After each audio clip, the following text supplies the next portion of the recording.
και τάφο μικρό ξενοδοχείται. Η ζωή των απάντων, ο Κύριος των δυνάμεων, ο Βασιλεύς των αιώνων, ο Λόγος του Θεού Πατρός, ενωμένος στο ένα πρόσωπον Του με τον τέλειον άνθρωπον Ιησού Χριστόν. Προσέφερε την υπερτάτην θυσίαν, αντιμετώπισε την κακία του κόσμου, τον διάβολον και τα έργα του, κατενίκησε τη φθορά και το θάνατο, εισήλθε έως του Άδου για να συντρίψει τον θάνατον με τον ειδικών του θάνατο. Με άπειρη αγάπη και άπειρη συγκατάβαση, ο Πανάγιος Θεός έφερε πλέον το τέλος της ανομίας, του κόσμου, της κακίας και της πνευματικής και οντολογικής απομειώσεως. Και επειδή είναι η ζωή, είναι η αλήθεια, είναι η πραγματικότης, είναι ο Κύριος των δυνάμεων, δεν είναι το δυνατό να κρατηθεί από τον Άδη και τον θάνατο. Γι' αυτό και ανέστη εκ των νεκρών, ωραίος, αιώνιος και Πανάγιος, νικητής του θανάτου, και μας εχάρισε αυτή την αυθαρσία και την αιωνιότητα. Μας προσέδωσε τα δώρα της Βασιλείας, μας καταξιώνει να αποβούμε θείας φύσεως κοινωνή και μέτοχοι των ακτίστων θείων ενεργειών. Ανέστη λοιπόν εκ των νεκρών ο Κύριος, και η Ανάστασή Του είναι μια ιστορική πραγματικότης, αναντήρητος, διότι υπογράφεται με το αίμα των αυτοπτών και αυτικών μαρτύρων της, των μαθητών του Χριστού, των Αποστόλων και όλων των εκατομμυρίων Αγίων, οι οποίοι έλαβαν εμπειρία του Αναστάντος, έζησαν και ζουν μέσα στο φως και στο πλήρωμα και το πείρωμα της Αναστάσεως. Γιατί όλη η πίστη και όλο το Ευαγγέλιο εδραιώνεται ακριβώς σε αυτό το γεγονός, στην Ανάσταση. Γι' αυτό και λέει ο Θείος Παύλος ότι θα ήταν ματέα η πίστη ημών εάν ο Χριστός δεν ανίστατο εκ των νεκρών. Θα ήταν μια ωραία ιδεολογία, θα ήταν μια φιλοσοφική ενόραση, αλλά δεν θα ήταν η αποκεκαλυμμένη αλήθεια περί της ζωής, περί της αληθείας, περί της αθανάτου ψυχής μας. Η Ανάσταση λοιπόν υπεγράφει ως άγγελμα δια της ζωής και της μαρτυρίας και του μαρτυρίου των Αγίων Ενδόξων Θεοκηρύκων Αποστόλων, οι οποίοι λαβώντες την εμπειρία της Αναστάσεως, συνομιλήσαντες με τον Αναστάντα, ψάφσαντες ακόμη και την πλευρά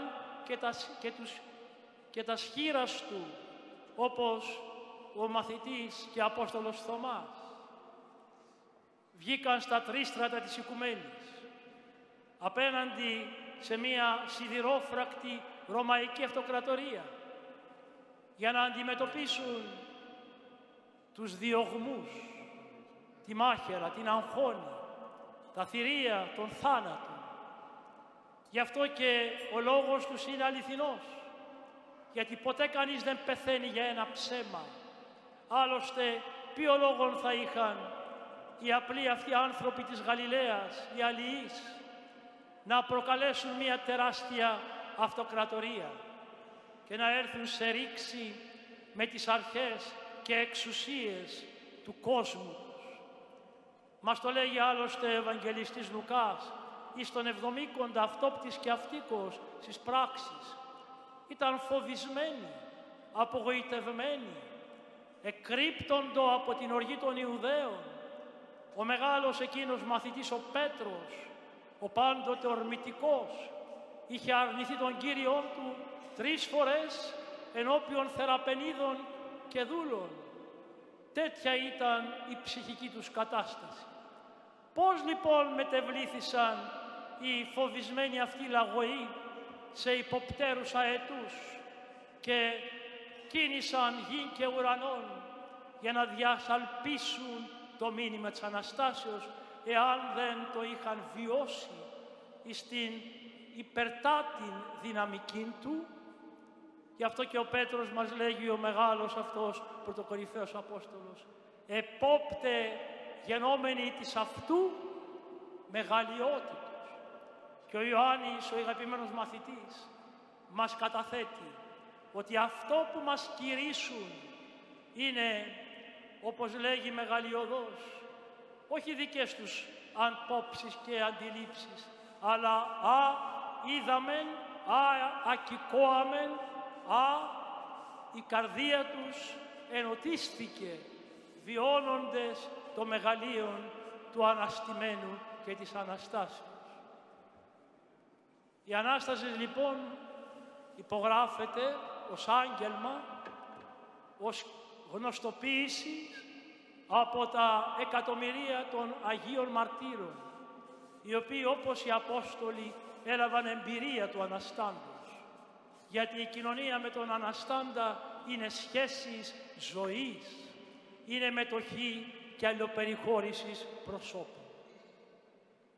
Και σήμερα, στην Αγία Πόλη Ιερουσαλήμ, θα επαναληφθεί ένα μέγιστο θαύμα της Αγίας μας Ορθοδόξου Καθολικής Εκκλησίας, η αφή του Αγίου Φωτός, του ακτίστου Αγίου Φωτός, που καταπέμπεται από τον Αναστάντα Κύριον στο σώμα του, στη μία Αγία Καθολική και Αποστολική Εκκλησία, και που είναι ένα πραγματικό και διιστορικό και εκφαντορικό γεγονός που δεν επιδέχεται ουδεμιάς αμφισβητήσεως.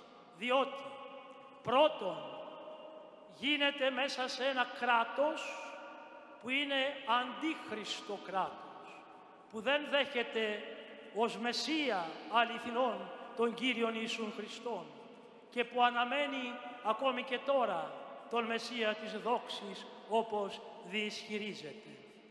Για ποιον λόγο λοιπόν να συμπράττει το κράτος αυτό που δεν δέχεται τον Χριστόν στην προβολή μιας απάτης που σκοπό έχει να παραπλανήσει και να ενισχύσει την πίστη την οποία εκείνοι απεμπολούν και δεν δέχονται, διότι συμπράττει το εβραϊκό κράτος και στη σφράγιση και στην αποσφράγιση του Παναγίου Τάφου.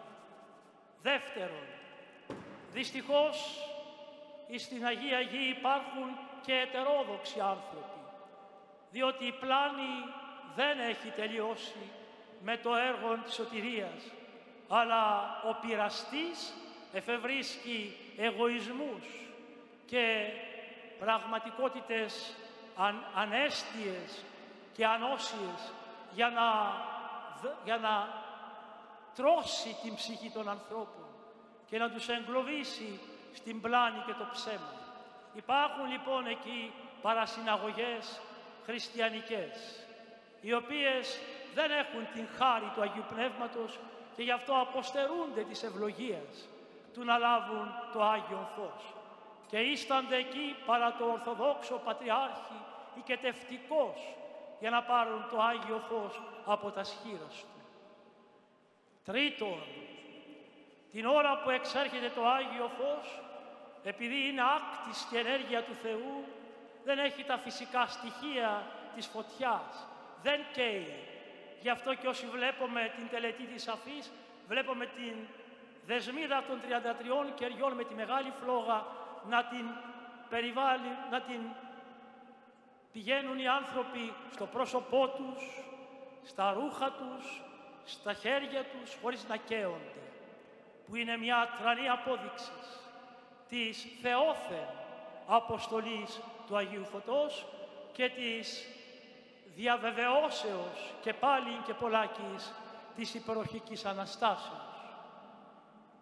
Και τελευταίο, αδελφοί αγαπητοί, το Άγιο Φως κατά την εποχή της τουρκικής εκεί κατοχής με θαυμαστό τρόπο εξήλθε όχι από τον Πανάγιον Τάφον, τον οποίον είχαν μισθώσει οι κακόδοξοι Αρμένοι, οι μονοφυσίτες, από τον Σουλτάνο, αλλά από τον αριστερό πεσό της κεντρικής πύλης του Παναγίου Ναού της Αναστάσεως.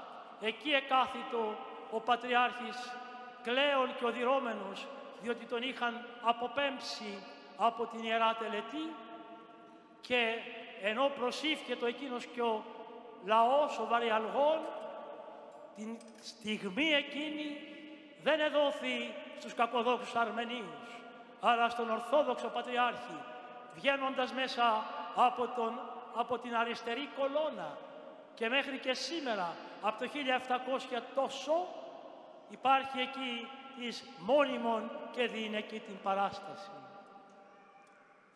Το Άγιο Φως λοιπόν, που και πάλι θα έλθει για να επιμαρτυρήσει την αηφόρον Ανάσταση και ζωή του Κυρίου μας και την πρόσκληση σε όλους μας να βιώσουμε αυτή την Ανάσταση σαν προσωπικό πέρασμα, γιατί Πάσχα αυτό σημαίνει. Πεσάχ στα εβραϊκά σημαίνει διάβαση, πέρασμα. Υποδηλώνει το πέρασμα του παλαιού Ισραήλ από την γη της Αιγύπτου και τη σκλαβιά του Φαραώ στην ελευθερία της γης Χαναάν, της υπεσχημένης γης εις τον προπάτορα Αβραάμ. Πέρασμα λοιπόν από την καθημερινότητα της φθοράς και του θανάτου που βιώνουμε στην αυθαρσία και την αιώνιότητα της Θείας παρουσίας και δυνάμεως. Είμεθα και κλειμένοι στο αιώνιο αναστάσιμο δείπνο της αγάπης του Θεού. Αλλά προϋπόθεση είναι αυτό το πέρασμα να το κάνουμε μαζί με τον Χριστό. Σας το εύχομαι λοιπόν από τα βάθη της ψυχής μου. Και θα ήθελα να εκφράσω εκ προσώπου της Καταπειραιά Εκκλησίας τη μεγάλη μας ευγνωμοσύνη στον ιδιοσιογραφικό οργανισμό Alter Ego και το μεγάλο κανάλι και τον πρόεδρό του, τον κύριο Ευάγγελο Μαρινάκη, τον μεγάλο ευεργέτη της Μητροπόλεως μας και της πόλεως του Πειραιώς, δια την τηλεοπτική κάλυψη των ιερών ακολουθιών από τον καθεδρικό μας ναών και την κοινωνία αγάπης και προσευχής με όλους τους παρακολουθούντας στα πλάτη και μήκη του πλανήτου. Ο Κύριος, ο Αναστημένος Χριστός, να σε ευλογεί και να σε αγιάζει πάντοτε. Αμήν.